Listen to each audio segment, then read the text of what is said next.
Ahora presentaremos a nuestro orador de hoy, el hermano Jesús Alfonso Ortiz Tirado, originario de Ciudad Obregón, Sonora, de Quechehueca. Nació el 22 de septiembre de 1965. Está felizmente casado y sellado con su esposa Olga Lidia Ochoa Muñoz. Ellos se sellaron en el Templo de la Ciudad de México el 30 de agosto de 1988. Son padres de 3 hijos, los cuales están casados y sellados en el templo. Tienen un nieto y 7 nietas. El hermano Ortiz Tirado estudió para médico veterinario zootecnista con una especialidad en genética. Él estudió la licenciatura en educación y tiene una maestría en educación. Él sirvió como misionero de tiempo completo en la misión México-Veracruz. Ha sido obispo en 2 ocasiones, consejero y consejero del presidente de misión. Ha sido presidente de misión en la misión México-Oaxaca. Maestro de clase de valientes en la primaria. Ha servido como 70 de área, como matrimonio Haas de área y actualmente sirve como matrimonio regional para el programa FCI. Agradecemos que nos pueda acompañar en esta noche y el tiempo es para usted, hermano. Gracias. Muy bien, muchísimas gracias, presidente, y muchas gracias a todos los hermanos, y es un gozo, un privilegio para mí poder reunirme con ustedes y gracias por la invitación también. Estoy muy agradecido y muy contento de poder tener una reunión con ustedes. He estado en estos días buscando la mejor manera de poder cumplir con esta expectativa de la asignación para este día y bueno, principalmente lo que quiero decirles es que lo que queremos y lo que busco en esta asignación es que solamente pueda ser un facilitador para poder compartir algunos consejos de los profetas principalmente, y que sea el Espíritu Santo el que pueda enseñarnos, que pueda dar respuesta a nuestras oraciones. Y quiero empezar, bueno, diciéndoles que me da mucho gusto de poder compartir con ustedes esto, porque yo salí muy beneficiado también al estar estudiando estos temas y recordando. Yo sé que no vamos a nuevos, sino más bien a recordar, porque son principios que han estado siempre en la iglesia y que son muy frecuentes estos temas, pero en ocasiones olvidamos un poquito, y es bueno recordarlos porque eso nos lleva a querer tener el deseo de retomarlos Entonces yo quisiera empezar con una base que tiene que ver con una parte de la familia, una proclamación para el mundo, y quisiera ver si alguno de ustedes podría ayudarme para leer esta primera parte, por favor.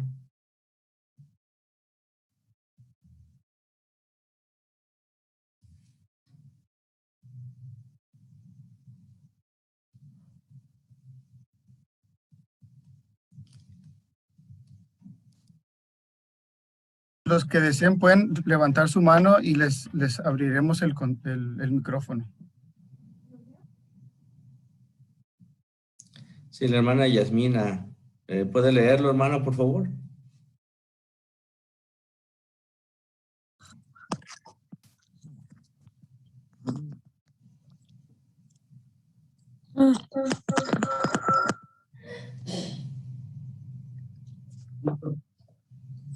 Fortalecer la enseñanza del Evangelio en los adolescentes. El esposo y la esposa tienen la solemne responsabilidad de amarse y de cuidarse al otro, así como a sus hijos. Herencia de Jehová son los hijos. En Salmo 127:3, los padres tienen el deber sagrado de criar a sus hijos con amor y rectitud, de proveer para sus necesidades físicas y espirituales y de enseñar a amarse y a servirse el uno al otro. al observar los mandamientos de Dios y a ser ciudadanos respetuosos de las leyes donde quiera que vivan. Los esposos y las esposas, las madres y los padres serán responsables ante Dios del cumplimiento de estas obligaciones. Gracias, hermana. Esto me hace recordar, hermanos, que en una ocasión, no sé si lo recuerdan, ya hace varios años, en una de las conferencias generales, uno de los oradores en esta conferencia no era un apóstol, era una autoridad general de los 70, y él mencionó que en su discurso que estábamos a tan solo una generación de que esta iglesia pudiera desaparecer. Y ya era la última sesión, ya estábamos cansados, y entonces yo ahí reaccioné y dije, a ver, ¿qué es lo que dijo? Y él ya lo explicó y dijo, bueno, si todos los padres que estamos ahora y que estamos teniendo nuestros hijos, no les enseñamos el evangelio verdadero, no les enseñamos sobre el bautismo, sobre el arrepentimiento, sobre las leyes y ordenanzas, entonces toda esta gente Cristo de la manera correcta. Y entonces la iglesia desaparecería porque no habría quien estuviera con todo. Entonces, esto parecería muy trágico, muy extremo, pero finalmente tiene mucha sabiduría, porque si ustedes recuerdan en las escrituras, en el libro de Mormón, menciona la nación cuando el rey Benjamín enseñó a su pueblo, y muchos de estos eran pequeños cuando se les enseñó, y cuando crecieron se quisieron ser un pueblo separado. Y entonces, por causa de que también de una u otra manera sus padres no les enseñaron en su tiempo. Entonces, esta es una responsabilidad muy grande que tenemos nosotros, de poder criar a nuestros hijos, de poder agradecer al Padre Celestial esta oportunidad de vernoslos confiado a nosotros, pero también tenemos la responsabilidad de regresar con ellos a la presencia del Padre. Ustedes hicieron varias preguntas, algunos de ustedes, y me gustaron mucho. Fueron preguntas muy, muy buenas, muy interesantes, que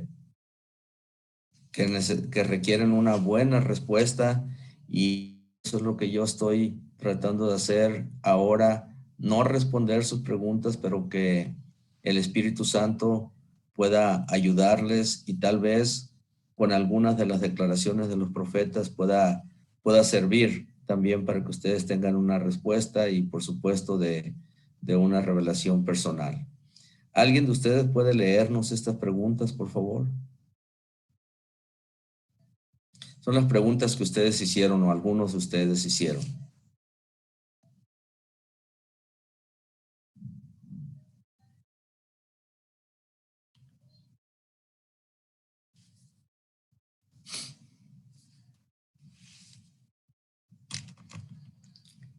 Sí, hermana, por favor. Gracias, hermana Yasmina.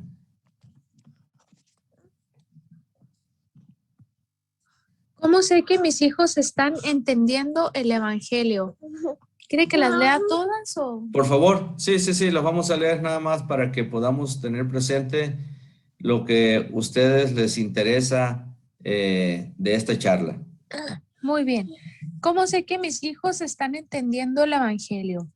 ¿Cómo puedo fortalecer mi fe en Jesucristo? ¿Cómo puedo hacer si mi hijo no tiene deseo de asistir a seminario? ¿Y por qué deben de asistir? ¿Cómo puedo tener una noche de hogar edificante si solo parte de mi familia es miembro de la iglesia?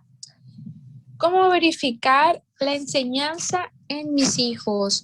¿Cómo hago para que ven, sígueme, me haga más fácil? A veces se me hace muy difícil. ¿Cómo ayudar a mi hijo a entender el arrepentimiento? ¿Cómo saber si estoy avanzando en la enseñanza de mis hijos? ¿Cómo puedo enseñar a mis hijos si yo no soy un buen ejemplo? ¿Cómo enseñar a mis hijos para que no suene a sermón? Ok, estas son las preguntas algunas de las preguntas que ustedes hicieron en preparación para esta charla, y que esperamos que al final de esto puedan tener alguna respuesta positiva y que les ayude a poder tener una visión más amplia en cuanto a las inquietudes que ustedes tienen. Entonces, todo esto que está aquí, de una o de otra manera, tiene una responsabilidad muy grande el padre y la madre para ayudar a sus hijos. Y si por favor, no sé si escuché hace ratito que el hermano Huerta, no los veo yo aquí los nombres de todos ustedes, pero si está ahí el hermano Huerta o alguien que quiera ayudarnos para leer si acaso lo alcanzan a ver, por favor.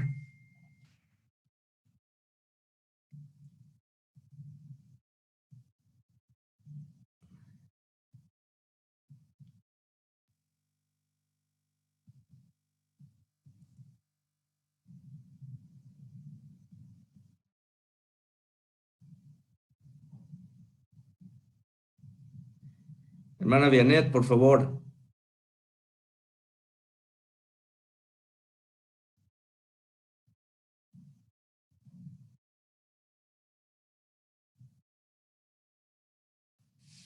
Sí, gracias.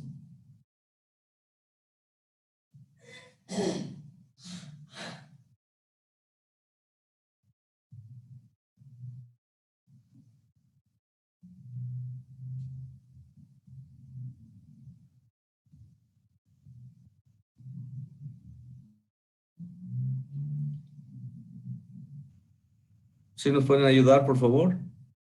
El hermano Arturo Huerta. Sí, claro, hermano Ortiz. ¿En qué parte exactamente? Esta diapositiva que dice entonces estos 3 versículos, no sé. Entonces, estos 3 versículos en realidad contienen 3 mensajes diferentes en griego.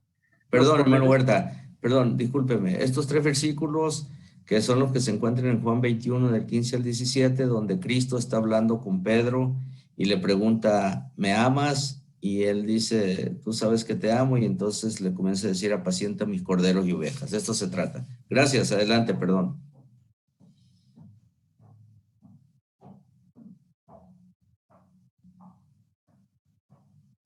Me quedé en el elder Marvin J. Ashton, ¿verdad? Uh-huh. El elder Marvin J. Ashton explicó cómo podemos, con el mandato del Señor, apacentar sus ovejas. Jesús dijo, apacienta mis ovejas.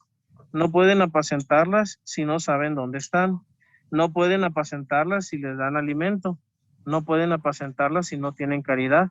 No pueden apacentarlas si no están dispuestos a trabajar y compartir.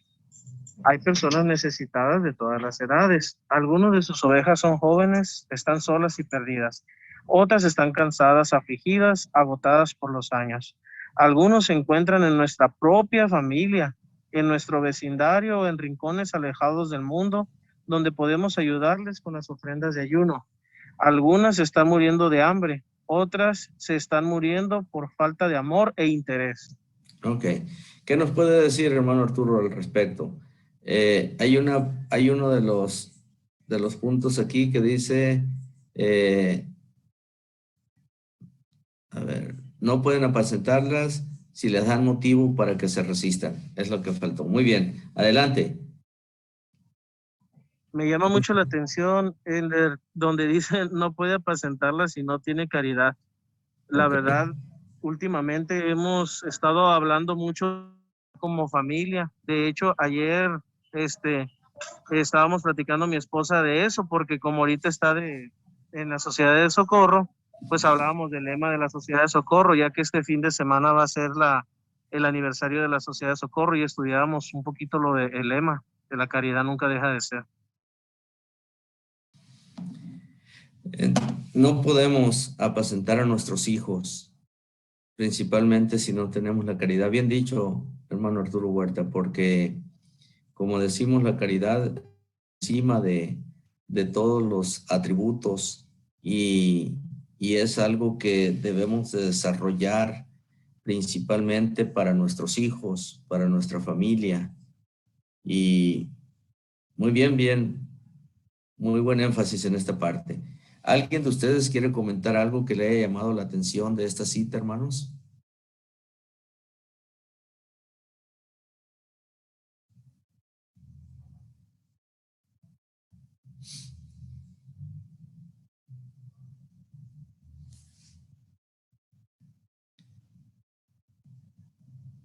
El presidente me dijo, todos van a participar bastante bien, entonces yo me preparé para que ustedes participaran, así que si alguien quiere compartir algún sentimiento de lo que se acaba de leer, por favor, nos ayudaría mucho escucharlo.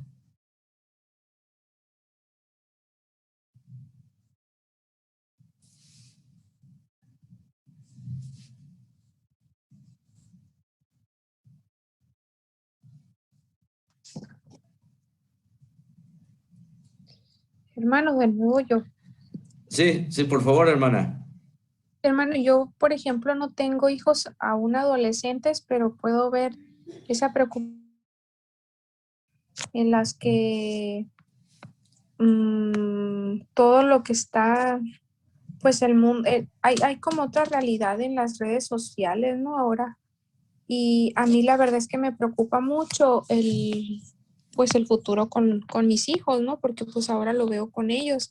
Y, y esas realidades bueno, crea un mundo que no existe en realidad, ¿no? O sea, un mundo donde está demasiado materialista, demasiado perfecto a veces, y eso a los adolescentes puede hacerlos creer y los puede hacer sentir un poco más inseguros, ¿no? O más dudosos o crear falsas expectativas de algo y, o que les haga también que se encierren o se encapsulen en ese mundo donde pues no hay convivencia, pues no hay amor, no hay, eh, te puedes como aislar, ¿no? Entonces, a mí sí me preocupa mucho qué es lo que tengo que yo hacer ahorita para que mis hijos pues no se metan, ¿no? A un grado donde pudiera ser peligroso para ellos. Y gracias, hermana. Y algo importante aquí, bueno, usted lo sabe que estos hijos van a crecer y cuando menos piense usted ya van a ser adolescentes. Yo pensaba que mis hijos iban a tardar mucho para crecer y cuando menos pensaban eran adolescentes y un poquito más fueron a la misión y otro poquito más se casaron y como dijo el presidente, ahora tenemos un nieto y 7 nietas y sigue creciendo la familia. Entonces el tiempo pasa rápido y nosotros debemos de prepararnos. Y usted dijo algo importante, hermana, los dispositivos, la tecnología nos ha aislado mucho de poder, dijo una vez una hermana de presidenta de la Sociedad de Socorro de la General, y dijo, debemos de buscar tener más amigos virtuosos que amigos virtuales. Y las redes, la tecnología ha envuelto mucho a estos niños. Y si ustedes ven, en la primera parte aquí de donde dice el elder Marvin J. Ashton, dice, no pueden apacentarlas si no saben dónde. Esto es algo importante, hermanos, porque a veces decimos, bueno, yo sí sé dónde está mi hijo, está en su cuarto, está en su recámara, pero no sabemos qué es lo que está haciendo ahí, porque con cualquier dispositivo tiene acceso a todas las cosas habidas y por haber. Entonces, tenemos que saber dónde están nuestros hijos, qué es lo que están haciendo, qué son los programas que ven, qué son los amigos que tienen. Entonces, la primera parte es saber dónde están, dónde los tenemos y poder ayudarles, porque cada vez las generaciones que vienen necesitan más ayuda de nosotros, porque cada vez hay más cosas que los aíslan del mundo, que no saben socializar los jóvenes, porque están tan metidos en las redes sociales, pasan horas y horas que no saben comunicarse con las personas. Saben observar y mandar mensajes, pero se les dificulta mucho relacionarse de manera directa, de manera física, porque ellos creen que desde Adán, ya Adán usaba un celular y no es así. Ustedes saben, muchos de nosotros no había celulares cuando estábamos jóvenes. Sí había teléfonos, pero no celulares, y esto entonces no es de muchísimos años para atrás. Y todavía cada vez vienen más y más y más. Y claro que los jóvenes buscan estar a la vanguardia. Muy bien, gracias, hermana. Ahora vamos a leer una escritura, si alguien nos ayuda, con Doctrina y Convenios 88, 119.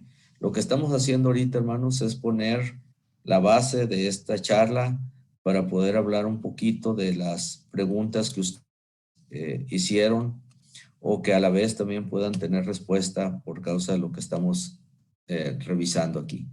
Entonces, si alguien tiene 88, 119 y la puede leer, y después nos ayuda a leer esta diapositiva.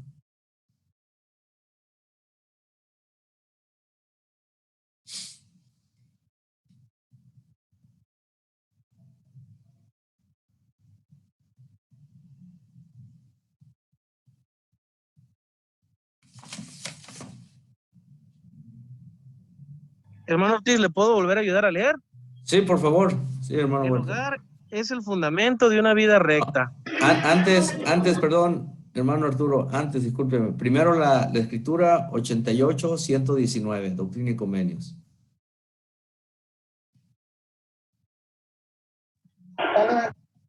Es que estoy en el celular, hermano, no la voy a poder leer. Ok. Si alguien la puede leer, por favor. Hermana Vianey, adelante. Gracias. Luego ya el hermano Arturo nos lee la cita.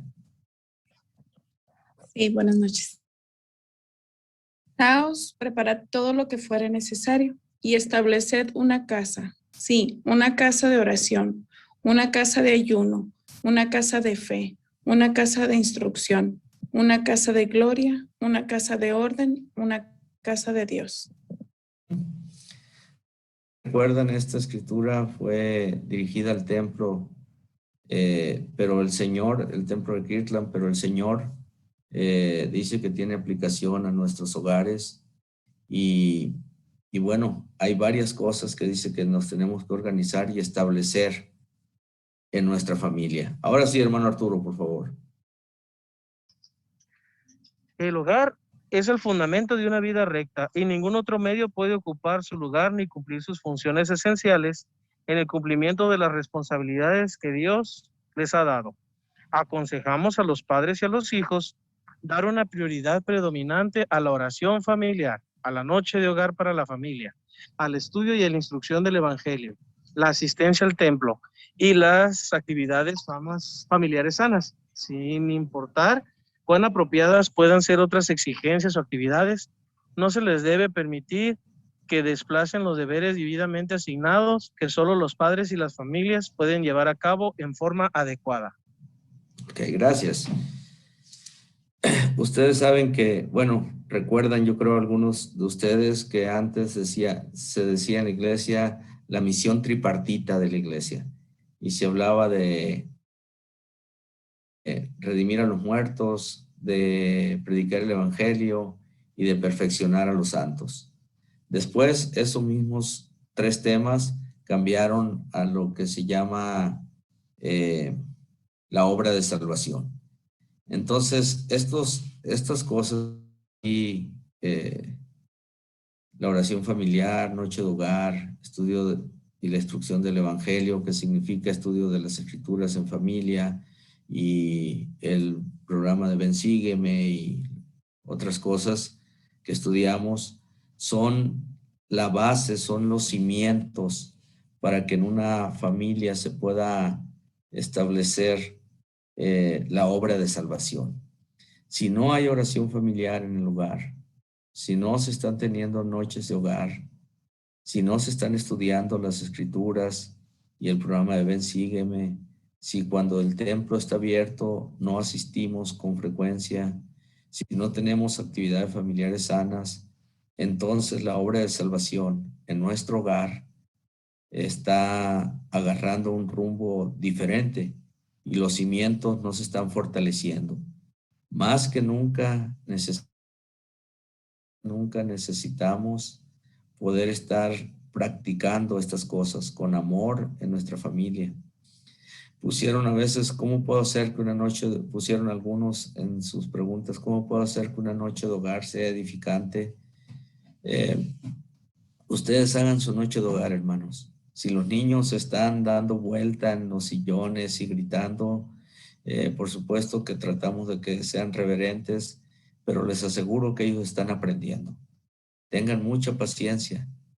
Ellos van a aprender y están aprendiendo y lo van a hacer muy bien. Nosotros tuvimos 3 hijos en casa pequeños y fueron creciendo y parecía que no aprendían. Yo creía que no aprendían. Yo me desesperaba mucho cuando no había reverencia, pero ellos estaban aprendiendo.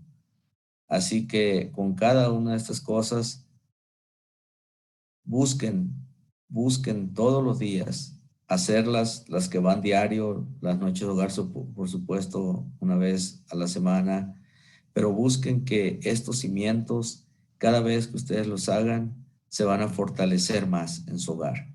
Son de suma importancia. ¿Alguien de ustedes tiene alguna experiencia con alguno de estos hermanos que le esté dando resultados que quisiera compartirlo?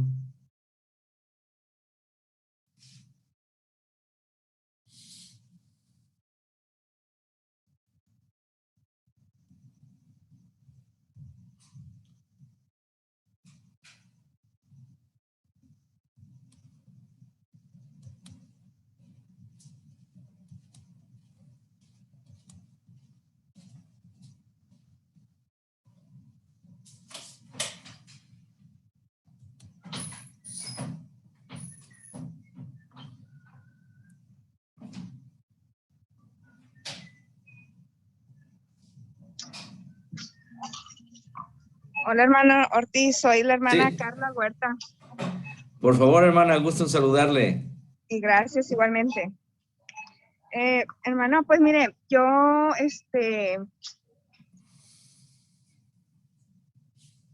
la noche de hogar, por ejemplo, ¿cómo les ha ayudado a ustedes?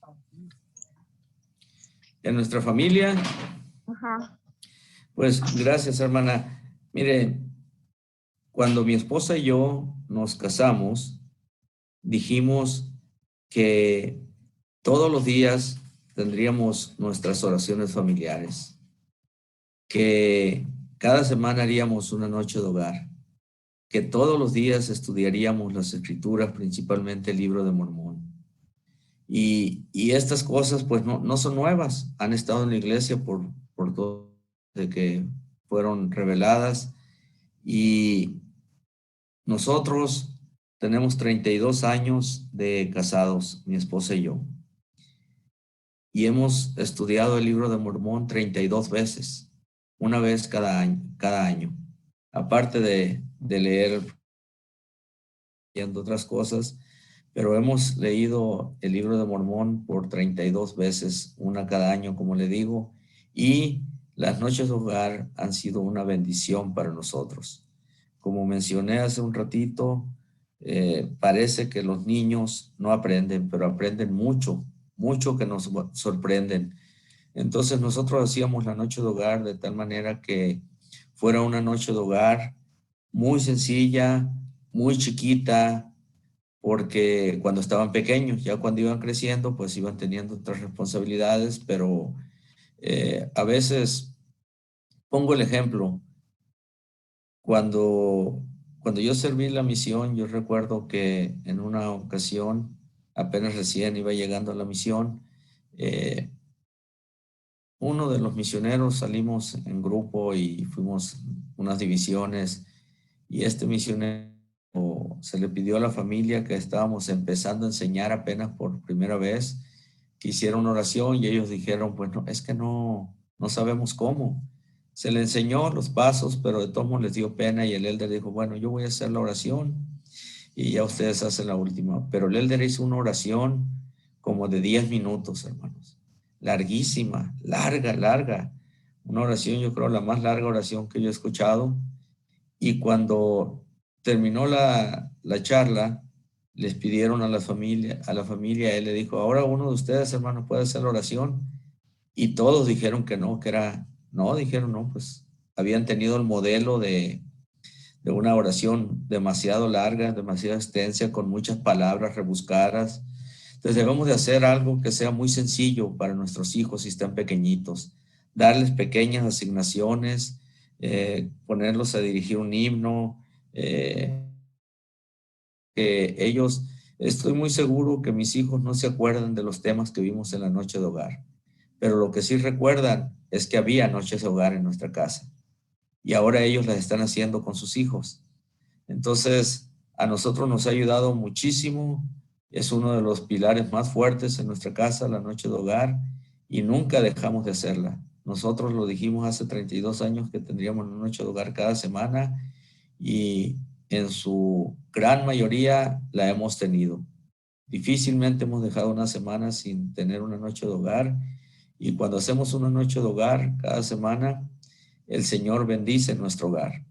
Esa bendición que se le da a los hogares por medio del sacerdocio, cada semana que hacemos una noche de hogar, se refuerza esa bendición. Hay más protección en la familia. Entonces tenemos esa confianza nosotros que la noche de hogar ha bendecido mucho, fortalecernos en si hay algún asunto en la semana o durante la semana que no están saliendo bien las cosas, siempre la noche de hogar viene siendo un bálsamo para toda la familia, nuestra familia. Eso podría decirle, hermana. Gracias, hermano. Y le comento eso porque nosotros tenemos 4 niños. Entonces, el más grande va a cumplir 11 años, pero ha sido un desafío esa parte, ¿no? El poder tener su atención, porque sí tenemos eso bien reglamentado, noche de hogar, pero sí ha sido difícil su atención y a veces nos entra la duda, ¿no? Más con el niño de 11 años, de que ya empieza la adolescencia, entonces. Claro. Pues denle asignaciones. Bueno, no estoy diciendo lo que tiene que hacer. Yo estoy diciendo lo que nosotros hacíamos y tal vez pueda ayudarles, pero asignaciones pequeñas a ellos. Analí, por favor.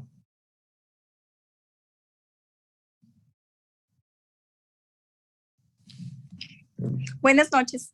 Sí, ¿Sí buenas me noches. escucha? Sí. Mire, yo tenía una duda. Yo quería preguntarle qué consejo nos da a medida que los niños van creciendo y van como estableciendo ellos un perfil, ¿no? De su personalidad, de las actividades que ellos prefieren. Sabemos que cuando son adolescentes quieren dormir más, tienen preferencias más definidas. Entonces, ¿cuáles son algunas estrategias que ustedes han utilizado para poder coordinar sus horarios, por ejemplo, con lectura de escrituras, con la oración familiar, con todas estas cosas que necesitamos hacer que de pronto podríamos sentir que nuestras agendas están bien llenas, pues y pues eso también es algo que tiene que estar muy especificado, muy específico, pero al mismo tiempo pues no podemos tenerlos a ellos tan forzados, ¿no? Que no se sientan tan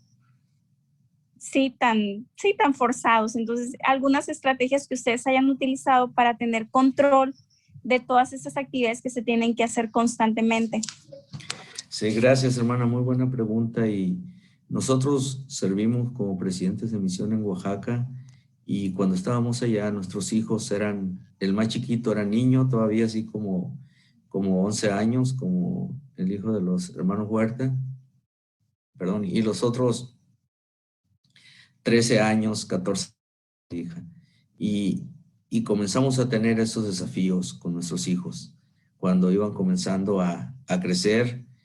Y en una ocasión, uno de los hermanos de la presidencia del área fue a visitar la misión y estuvo en nuestra casa, era el presidente del área, y en la casa de misión, y entonces él nos hizo una pregunta: ¿cómo van con la enseñanza de los hijos? Casi el tema que estamos hablando ahora. Y le dijimos que estábamos teniendo algunos desafíos y nos hizo algunas preguntas. Entonces nosotros estábamos queriendo ser muy estrictos con ellos, y esto nunca va a funcionar. Y entonces él nos puso un ejemplo y eso nos ha ayudado mucho. Él dijo: miren, cuando un caballo está en un corral y el corral está muy pequeño, caballo no va a poder soportar estar ahí, se va a sentir demasiado encerrado y va a hacer todo lo posible por salirse de ese corral. Entonces, dijo él, lo que hay que hacer para que el caballo pueda estar más relajado es extender el corral. El caballo debe de saber, dijo, que hay un corral, pero ahora tiene más espacio. Entonces fue una enseñanza muy grande que nos dio, que pusimos en práctica y nos ayudó y funcionó muy bien. Y él dijo, sí, por ejemplo, en el caso aquí, bueno, nos vamos a levantar a las 5 de la mañana para estudiar las escrituras. Va a ser difícil que los niños se levanten a esa hora. Muy difícil, porque sabemos que también duermen más y es parte de su crecimiento y desarrollo. Pero tenemos que ir hasta cierto punto sin dejar que esto sea una prioridad, negociar un poquito con los tiempos de ellos, los espacios y tener un consejo familiar o 2 consejos o 3, los que sean necesarios, para poder llegar a un consenso y preguntarles a ellos. Es como cuando nosotros decimos, bueno, vamos a poner un ejemplo, que alguien sea presidenta de las mujeres jóvenes y que les diga a las jovencitas, bueno, jovencitas, vamos a poner una meta y la meta va a ser que cada uno de ustedes va a ir a visitar a 3 jóvenes que están menos activas en este mes. Y entonces, ahorita le doy el tiempo, hermano Víctor. Y entonces termina el mes, ¿y cuántas visitas hiciste? Pues no, ni una. ¿Y tú? Pues yo nada más una. Y entonces la presidenta dice, pero ¿cómo es posible si pusimos una meta? Pero en realidad la meta la estaba poniendo ella, no las jóvenes. Entonces permítele a los jóvenes que ellos puedan opinar y decir, y cuando el joven dice, bueno, está bien, vamos a estudiar las escrituras, pero no tan de mañanita, vamos a hacerlo en la hora de la comida, por ejemplo, o cuando llega mi papá del trabajo en la tarde, en cuanto llega, mientras está descansando un ratito, lo vamos a leer. Y entonces son ellos los que comienzan a decir, y entonces ya con esto no pueden ellos decir que le estamos imponiendo nada, ni horarios ni nada, porque son ellos los que han estado, los que dijeron los tiempos en que los van a leer. Entonces yo les recomendaría que sin dejar de que ellos sepan que hay reglas, que eso vendría siendo el equivalente al corral, cuando nos explicó el elder Mikkelsen esto, entonces es que sepan que sí hay reglas en la casa. Luego van a llegar a la adolescencia y a lo mejor ellos van a querer salir y decir, ¿cómo es posible que no me deje salir? O es bien temprano, las 10 de la noche. Bueno, sí es cierto, a lo mejor para una fiesta va a ser muy temprano que regresen a las 10 y le puede decir, bueno, ¿y a qué horas quieres regresar? Pues a la 1. No, hijo, a la 1 no, es muy... ¿Cómo te parece si te confiamos en que estés 1 hora más? Vamos a ir por ti a las 11. No más, o que estés aquí a esa hora. Entonces, sigue las reglas, pero le estamos extendiendo un poquito el corral. Le estamos extendiendo más su espacio para que ellos no se sientan tan abrumados, tan acorralados. Entonces, eso es lo que nos ha resultado, hermana. Hermano Víctor. Hola, Elder, buenas noches. Buenas noches. Tenemos una duda, mi esposa y yo, Elder. Nosotros ya ha estado usted platicando sobre la noche hogar respecto a la importancia con los hijos pequeños, inclusive adolescentes. Sin embargo, nosotros queremos por parte de usted un consejo que nos pudiera, ya que nosotros somos un matrimonio joven, en el cual no tenemos hijos todavía, pero estamos muy expectantes y a la espera de ellos. Mi pregunta, bueno, mi comentario generalmente, se lo digo, es porque generalmente nuestras noches de hogares son más temas de pareja, más centrados en esa parte. Y estamos a veces un poco como preocupados porque vaya a ser complicado el día que lleguen los hijos y no sepamos cómo adaptarnos a una noche de hogar centrada con niños. Y Si usted nos pudiera dar un consejo como matrimonio joven, a la espera de los hijos, y ya deberíamos ir preparando eso. Le escuchamos. Sí, gracias. Muy buena pregunta. Si recuerdan ustedes, Pablo en las Escrituras, en el Nuevo Testamento, dice, cuando era niño, actuaba como niño. Y ahora que soy grande, dice, pues, bueno, es otra etapa. Creo, me parece que lo están haciendo bien. El tema que están ustedes tratando, los temas que están tratando, pues son de acuerdo a ustedes, que son los que casa. Entonces, una de las grandes bendiciones que tenemos para tratar los temas con los hijos es que yo estoy seguro que que para el próximo año o el siguiente año, los siguientes, no van a quitar el programa de Ven, Sígueme. Y ustedes saben que en Ven, Sígueme, al final de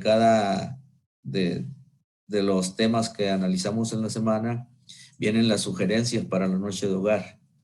Entonces ustedes, eso les va a ayudar mucho cuando estén los hijos para poder tratar un tema de esos, a lo mejor ejemplificarlo, a lo mejor hasta escenificarlo con los niños cuando lleguen, y eso les va a hacer para ellos muy, muy, muy divertido. Nosotros comenzamos, mi esposa y yo, teniendo noches de hogar con temas de nosotros. Después llegaron los hijos y entonces tuvimos que hacer un ajuste para los temas de la noche de hogar. Se fueron los hijos y otra vez hablamos de nosotros. Ahora nosotros hablamos de cuando nos vayamos a jubilar, del servicio que vamos a prestar, pero son temas que van de acuerdo a lo que estamos haciendo. Entonces, yo les aseguro que el Señor, con esa preocupación que tiene, el Señor les va a bendecir muy bien en el momento en que lleguen los hijos y cómo lo van a hacer. Y las sugerencias que vienen en Ven, Sígueme les ayudarán mucho para tener ideas cada semana, porque vienen las sugerencias de la noche de hogar. Sí.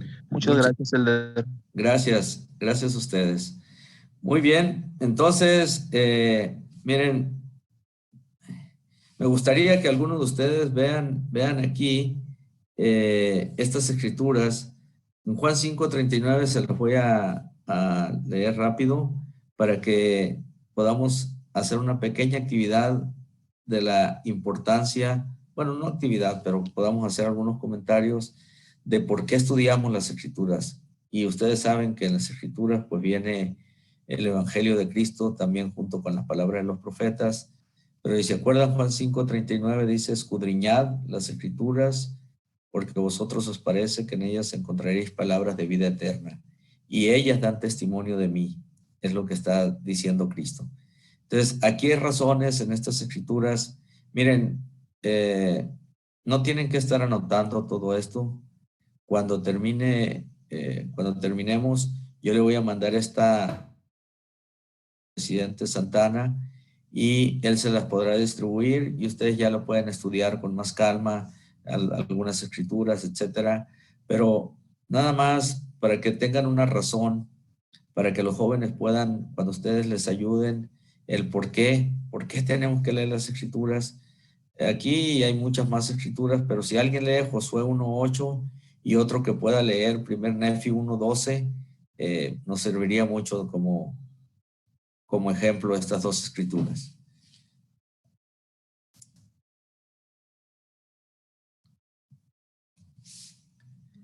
Josué 1:8 y 1 Nefi 1:12.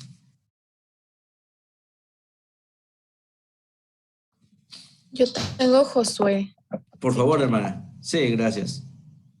Nunca se apartará de tu boca este libro de la ley, sino que de día y de noche meditarás en él, para que guardes y hagas conforme a todo lo que en él está escrito, porque entonces harás prosperar tu camino y todo te saldrá bien. Okay. Imagínense que un hijo no le halla el sabor a las escrituras. Y entonces ustedes le leen esto. Vamos a enseñar. Siempre todas las preguntas del Evangelio tienen una base doctrinal, y en su mayoría en las escrituras y en las palabras de los profetas, por supuesto. Pero aquí, fíjense, nunca se apartará de ti este libro, el libro de la ley. Y si vives de acuerdo a lo que dice aquí, dice, haré prosperar tu camino. Y ustedes pueden decirle a sus hijos, a ver, ¿no te gustaría que tu camino sea próspero? A ver, ¿qué te gustaría hacer? ¿Cómo te gustaría que el Señor te ayudara? Y comienzan a hablar y razonar con Él, y Él va entendiendo esto. Gracias, hermana. Primer Nefi 1:12. Yo lo puedo leer. Por favor. Y sucedió que mientras leía fue lleno del Espíritu del Señor. Okay. Ustedes se acuerdan de esta experiencia, ¿no? A Leí se le da un libro para que lo lea y dice que eran las Escrituras y que aconteció mientras que leía fue lleno del Espíritu del Señor. Hermanos, yo tengo un testimonio bien fuerte y seguramente ustedes también lo tienen, que cuando nosotros agarramos las Escrituras y comenzamos a leerlas, es como cuando estamos en la computadora y que de repente alguien de los que tenemos agregados aparece ahí su nombre y dice, Arturo se acaba de conectar. Y ustedes ya saben que pueden chatear o tener comunicación, interactuar con él. Cuando nosotros leemos las Escrituras, cuando oramos, cuando hacemos la noche de hogar, cuando ayunamos, cuando pagamos diezmos, todo esto nos conecta con el cielo. Entonces, agarramos las Escrituras para leerlas, las abrimos y vamos a comenzar a leerlas. Y entonces yo siento que en el cielo dicen, el hermano Jesús Alfonso Ortiz Tirado se acaba de conectar. Y entonces comienza a haber una revelación personal. Comenzamos a sentir paz, comenzamos a sentir que vamos comprendiendo más el plan de salvación por causa de esto. Entonces, aquí hay muchas escrituras que les van a ayudar a ustedes a poder razonarlas con sus hijos y enseñarles la base doctrinal de la importancia de estudiar las escrituras. ¿Alguien puede leer, hermano Eusebio? Después de su comentario también nos ayuda a leer la cita del Elder Bruce R. McConkie, por favor. Y adelante. Gracias, hermano Ortiz. Yo quería compartir, y de hecho, al escucharlo, mi familia y yo tenemos algo en particular, ¿no? Nos gusta mucho hacer las noches de hogar. Ahorita estamos un poco distanciados por la pandemia, pero eso no impide que nosotros podamos realizar las noches de hogar. Hace rato comentaban con los hijos, mi hija que ahorita tiene 17 años, ella a la edad de 6 años ya pedía dar una clase, muy a su manera, muy a su estilo, ¿sí?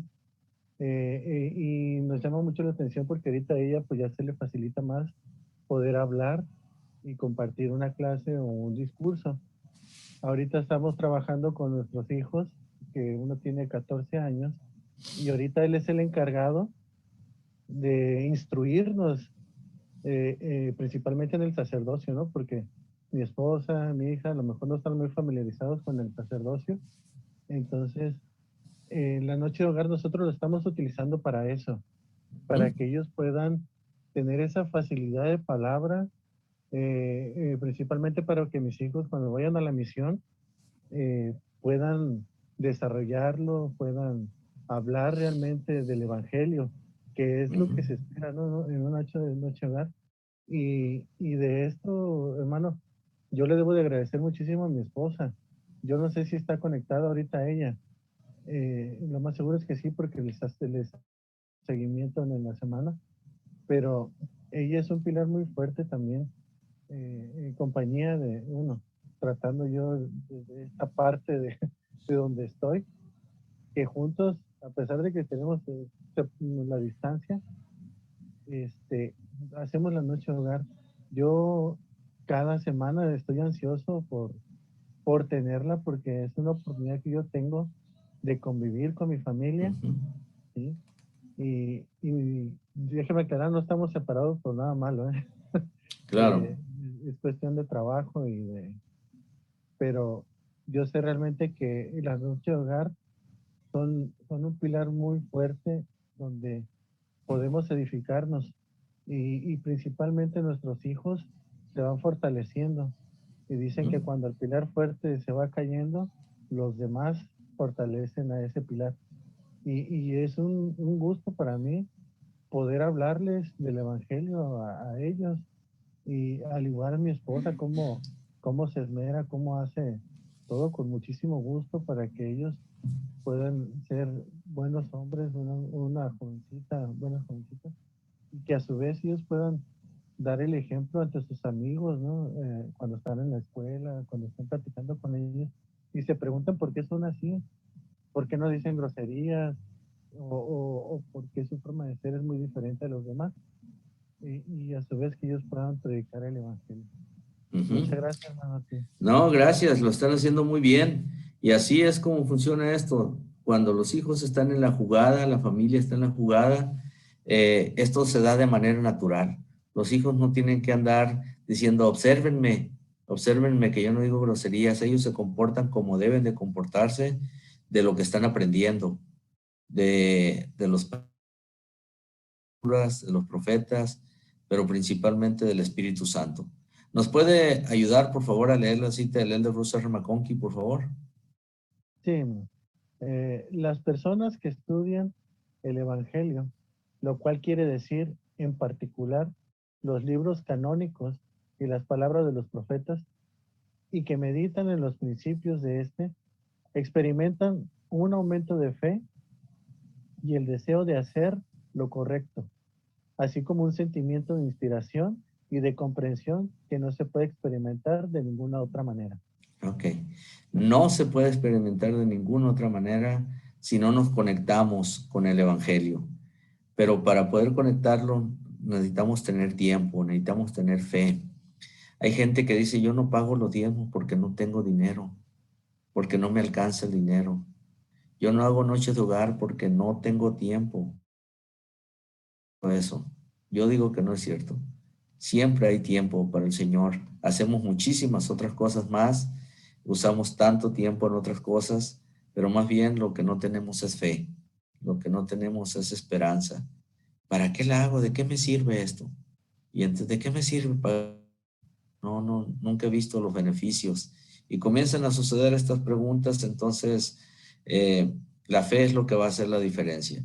Ustedes han leído esta escritura que dice en 2 Nefis 25-26, hablamos de Cristo, predicamos de Cristo, profetizamos de Cristo y escribimos según nuestras propias profecías para que nuestros hijos sepan a qué fuente han de acudir para la remisión de sus pecados.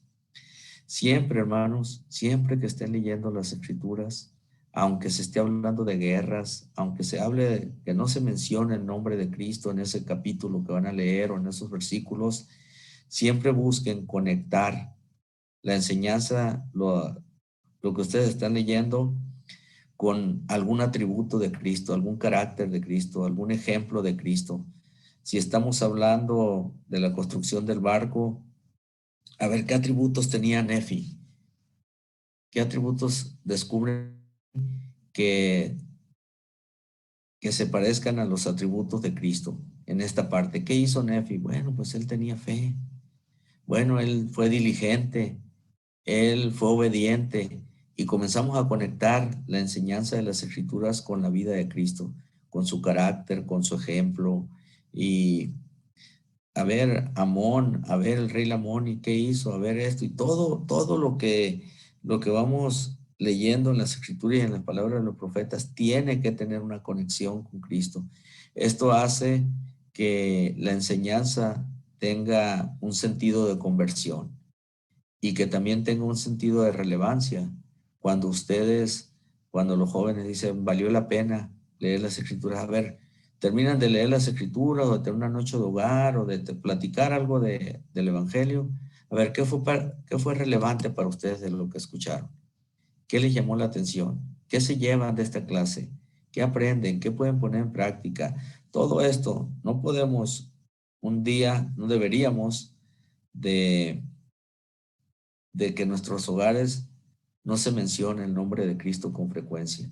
Y no para hablarlo de manera en vana, sino que estamos hablando de Él porque estamos emulando su enseñanza o algún punto que queremos resaltar. Y por esa razón, hermanos, es que ustedes desde ahorita, desde que están pequeñitos sus hijos, deben de ayudarles a que conozcan y que amen a Jesucristo. Miren, hay una pequeña historia de... La leí en una revista hace mucho tiempo, no sé si alguno conoce o todavía existen, ni sé si existen todavía esa revista que se llama Selecciones. Y en esta revista leí una historia donde una jovencita le gustaba mucho leer y compraba muchos libros, era su pasión leer, era su hobby. Y en su casa tenía una pequeña biblioteca porque tenía muchos libros que había comprado y leído. Encontró en una librería que le habían recomendado y por ahí, para no irse sin comprar un libro, compró un libro pequeño que estaba por ahí, se lo llevó, lo leyó y ella dijo, bueno, después de leerlo, este es el peor libro que he escuchado, que he leído. Bueno, como lo compró y pagó por él, lo guardó en donde tenía los demás libros. Con el tiempo, ella conoció a un muchacho.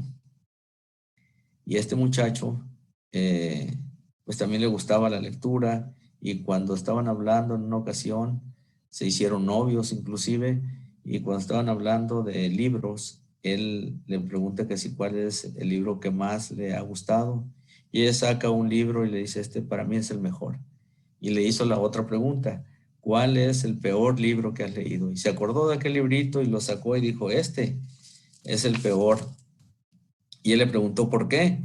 No, pues el autor de este libro yo creo que debe de haber estado drogado o tomado cuando lo escribió, no tiene coherencia este libro, y lo comenzó a criticar.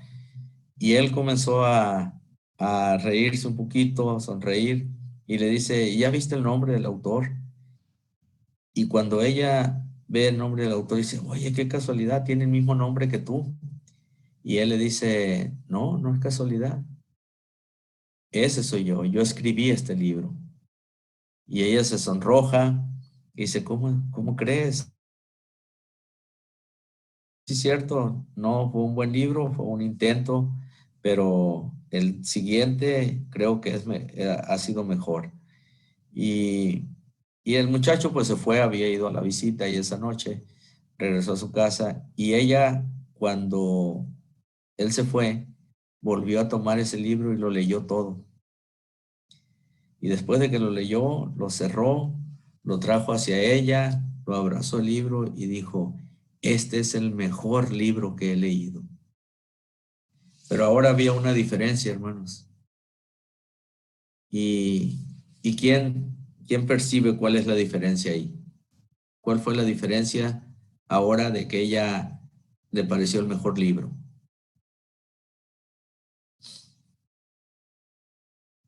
Sí, hermano Eusebio. Hermano, yo creo que ahora sí,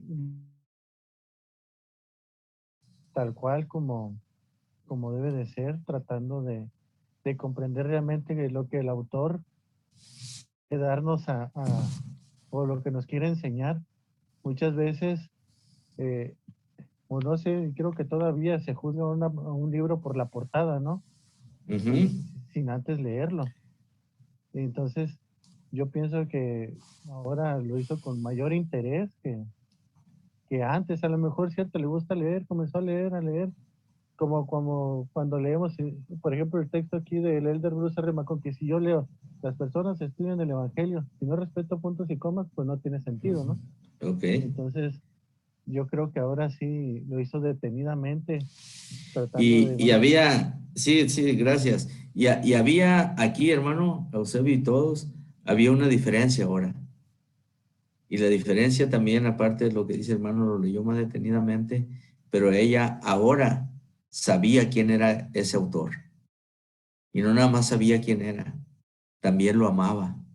Y eso fue la gran diferencia. ¿Qué dice, hermano Arturo? La perspectiva me ganó, Elder, lo que iba a decir, totalmente de acuerdo. La perspectiva con la que lo leyó. Ahora era su amigo, era su novio, y claro, totalmente.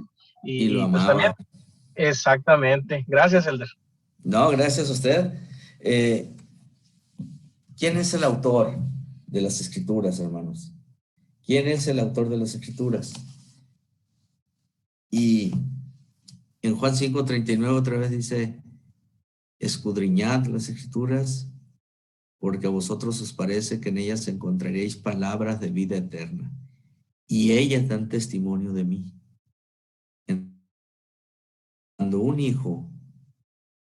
Cuando nosotros mismos conocemos al autor de las Escrituras, que es Cristo, y lo amamos, entonces el libro de Isaías va a ser el mejor libro. El libro de Nehemías y los libros que a veces nos brincamos aburridos en ocasiones van a ser los mejores, porque conocemos al autor. Y eso es lo que hace la diferencia. Enseñan a sus hijos a amar a Jesucristo y a que lo conozcan, que conozcan sus atributos, que conozcan su carácter, que conozcan todo lo que tiene que ver con la vida de Cristo. Y esto va a ayudarles mucho, entre otras cosas. Voy a leer esto que está aquí. Dice, enseñen por precepto y ejemplo a sus hijos. Enseñen a sus hijos a ayunar y a pagar una ofrenda de ayuno.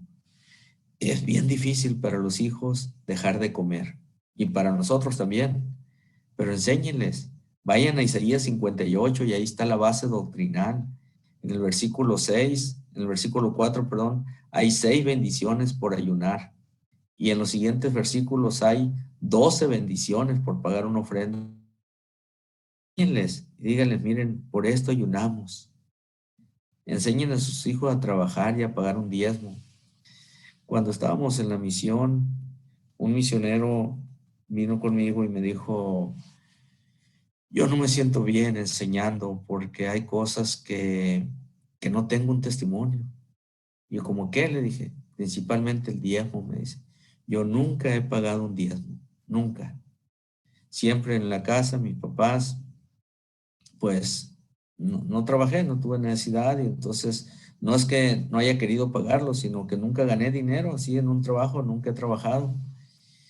Y pues no me siento bien, estoy desanimado, inclusive he pensado hasta regresar a casa.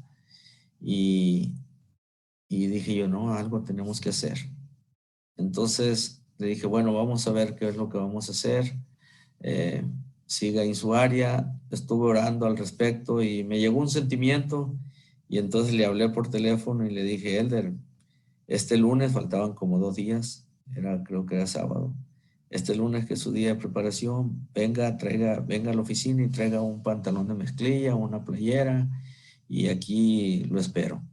Y llegó a la oficina, y entonces a un lado de la oficina estaban los carros que se usan en la misión, el carro que usa el presidente de misión y la camioneta que, bueno, en ese tiempo había una camioneta también para los misioneros, y pusimos unos trapos, jabón y todo. Y le dije, Elder, va a lavar las camionetas. Y dijo, ¿qué pasó? ¿Por qué? Y los demás misioneros estaban asustados ahí también, pero yo tenía un plan, y el misionero lavó los carros. No quería, primero tenía sus dudas, ¿por qué? Si había hecho algo mal, creían que era un castigo. Terminó, le dije, cuando termine, sube aquí a mi oficina. Y terminó, vino a la oficina, y entonces le dije, ¿ya está todo listo? Sí, ya lo lavé y todo, ok. ¿Pero por qué tuve que hacer esto? Dice. No, quería que usted pudiera ayudarme en algo que estoy tratando de hacer, le dije. Pero bueno, como usted los lavó los carros, aquí está. Y yo le di 300 pesos.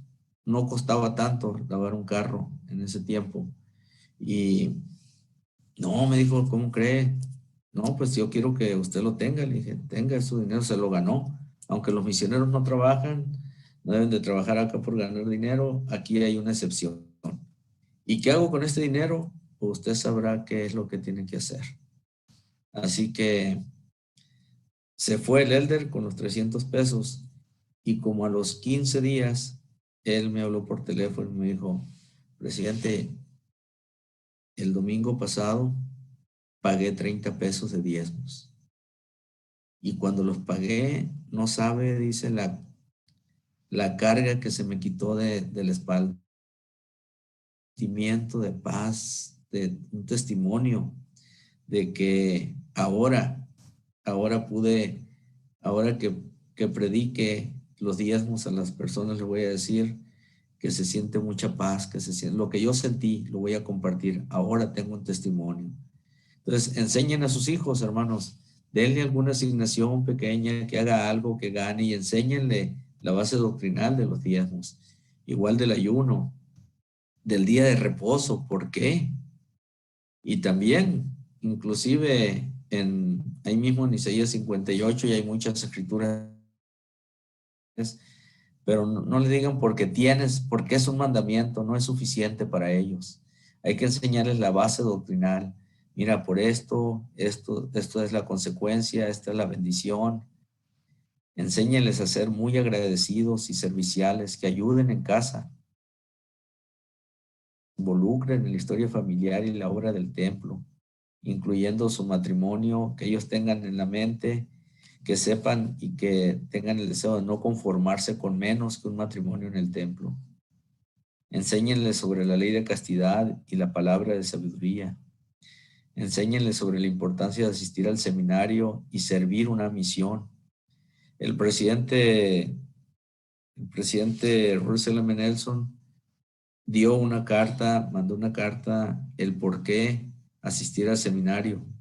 Y el coordinador de seminario lo han de tener, y habla ahí de que, entre otras cosas, que cuando los jóvenes asisten al seminario y al instituto, ellos pueden encontrar un santuario de paz en sus vidas, pueden remodelar su hogar y su vida por causa de estos programas, y más cosas que mencionan ahí.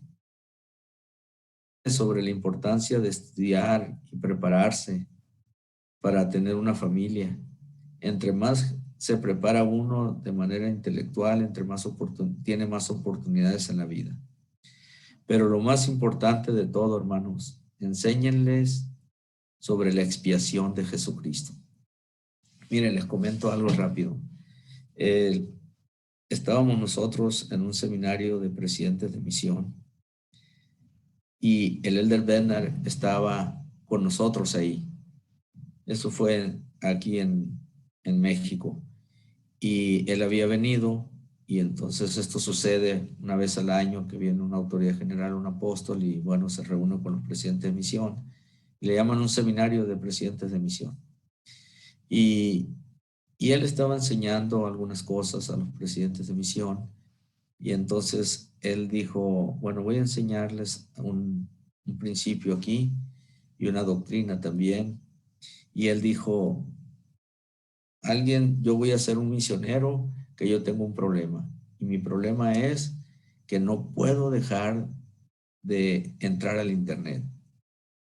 Me cuesta mucho trabajo, donde sea que llego y hay una computadora prendida, yo le digo que me la presten, y estoy ahí mandando un mensaje a algún amigo, a algún familiar, lo que sea, y pues estoy desobedeciendo una regla de la misión, porque nada más puedo hacerlo los lunes, pero yo lo hago casi todos los días.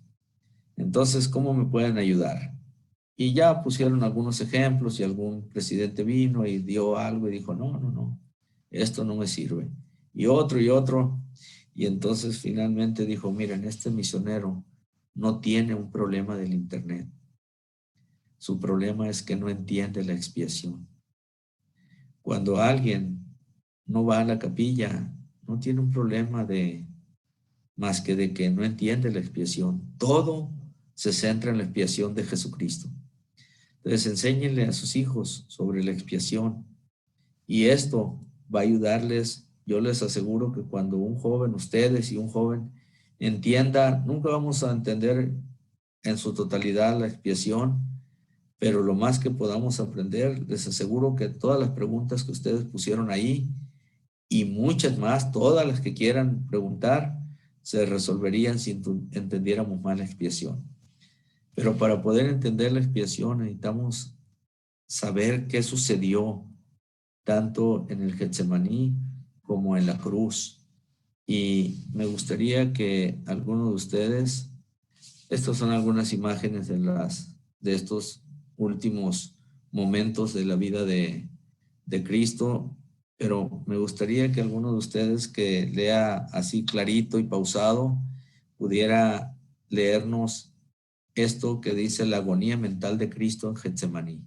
Esto va a ayudarnos a que ustedes entiendan un poquito lo que sucedió en el Getsemaní y después vamos a ver lo que sucedió en la cruz, pero nos va a ayudar a entender un poquito más de lo que ustedes ya saben y a lo mejor esto también lo saben, pero a recordar lo que Cristo sufrió. Y cuando entendemos esto, comenzamos a entender mejor ese sacrificio expiatorio de Cristo. ¿Alguien quiere leerlo, hermanos? Por favor, de manera así pausadita, pero bien clara.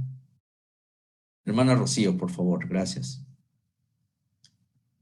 Concéntrense, hermanos, todos para escuchar lo que va a decir la hermana Rocío. Adelante, hermana.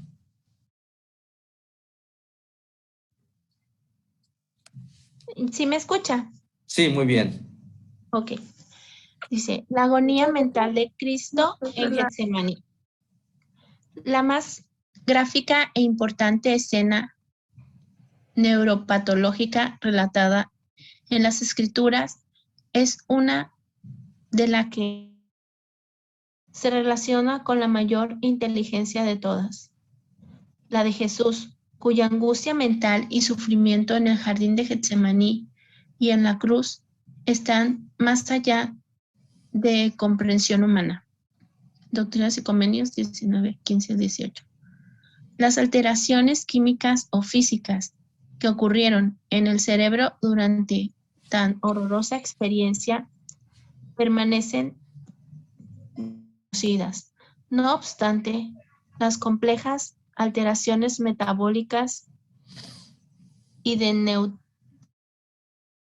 que ocurren mediante estados emocionales graves, incluyendo depresión, estrés y eventos psicóticos, pueden ser descritas por técnicas modernas. En el caso de Jesús, su sufrimiento fue tan intenso que, de acuerdo a Lucas 22, 44, médicamente, esta condición se conoce como hematidrosis. La hematidrosis consiste en una intensa vasodilatación de los capilares subcutáneos. Estos extremadamente y estallan cuando se ponen en contacto con los millares de glándulas sudoríparas que están distribuidas por toda la piel. La sangre se mezcla con el sudor, la que aparece sobre la superficie de todo el cuerpo. Aunque el sudor de sangre es un fenómeno muy raro, puede ocurrir en estados altamente emocionales o en personas con problemas de sangrado.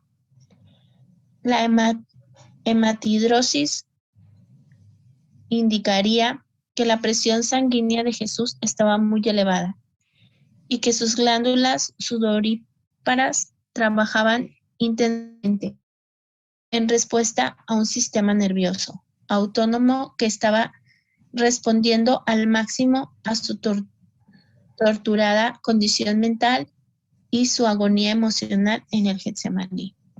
Ok. Esto es algo de lo que sucedió, de la agonía mental que tuvo Cristo ahí en el Getsemaní. Pero después de esto, ¿qué sucedió? Por favor, si alguien nos ayuda a leer el sufrimiento físico de Jesús en el camino a la cruz y durante la crucifixión. Gracias, hermana.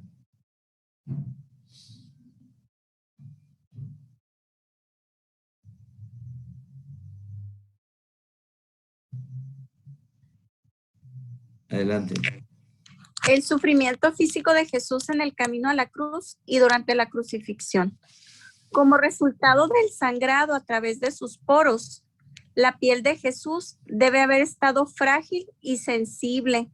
La sensibilización de las terminales nerviosas aumentó el dolor producido tanto por los golpes que recibió de las manos del Sanedrín durante el juicio nocturno como el producido por la flagelación y la corona de espinas que recibió en la mañana siguiente de soldados del César.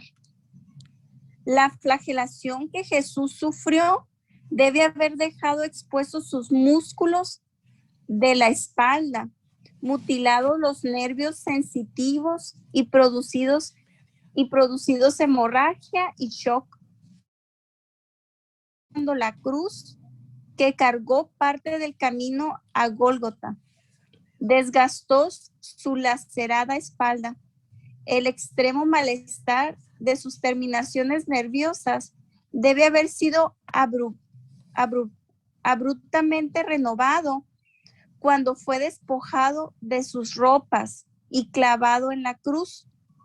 Su espalda desnuda, la carne viva, continuó siendo restregada a la áspera madera por 3 horas.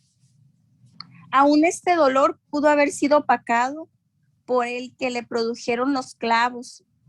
El nervio largo medio que inerva la mano corre en medio de los huesos mayores del antebrazo y fue probablemente aplastado o cortado al atravesar el clavo por la muñeca.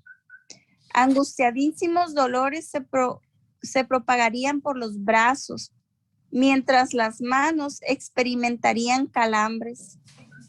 Si los pies de Jesús fueron clavados uno encima del otro a través de la región del metatarso, el nervio perineal profundo y ramas de los nervios medio y lateral de la planta pudieron ser similarmente lastimados. Cada respiración y de hecho cada movimiento en los clavos debe haber causado nuevos accesos de dolor misericordiosamente. Este es cuando finalmente exclamó: consumado es. Wow. Gracias, hermana Analí. ¿Hay algún sentimiento que viene a usted por haber escuchado estas situaciones o estos momentos con más detalle?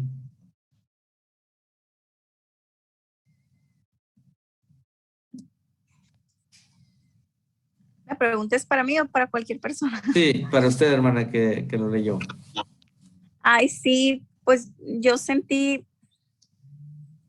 profunda tristeza y misericordia. Yo creo que cualquier persona que lo haya sufrido, de pensar que alguien lo sufrió, te causa dolor. Ahora el propósito que tuvo Jesús para soportarlo y para vivirlo me sensibiliza mucho. Sí, definitivamente lo estaba leyendo y es impactante lo que vivió, lo que sufrió, la magnitud de esa experiencia, ¿verdad? Porque a veces podemos pensar en un clavo, pero estamos hablando de todos los sentidos que él estaba sintiendo dolor, de toda la carga emocional, del estrés, de absolutamente todo lo que sufrió. Fue un shock enorme, fue una cosa muy grande, ¿no? Que difícilmente podemos comprender. De hecho, ahorita los términos médicos que se manejan aquí,